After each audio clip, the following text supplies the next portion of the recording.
મિત્રો, આપણું મન બધું જ છે. આપણે જે વિચારીએ છીએ તે બનીએ છીએ. તેથી નકારાત્મક વિચાર ટાળીએ, હંમેશા હકારાત્મક રહો. ક્રોધ એ બીજા પર ફેંકવા માટે ગરમ કોલસા પકડવા જેવો છે. ગુસ્સામાં આપણે બીજા કરતાં પોતાને વધુ નુકસાન પહોંચાડીએ છીએ.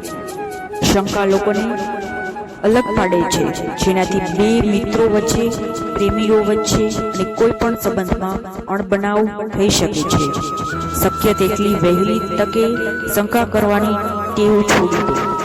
ભૂતકાળ કે ભવિષ્ય વિશે વિચારશો નહીં. ભૂતકાળનો શોક અને ભવિષ્યની ચિંતા તમને અશાંત બનાવે છે. આપણે ફક્ત વર્તમાન પર જ ધ્યાન આપવું.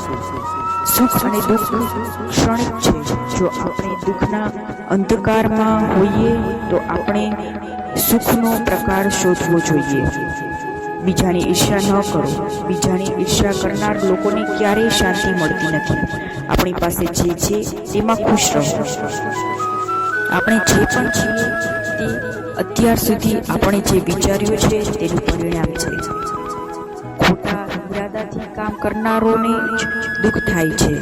જે લોકો સારા કામ કરે છે તેઓ હંમેશા સુખ અને શાંતિમાં રહે છે. રાધે રાધે.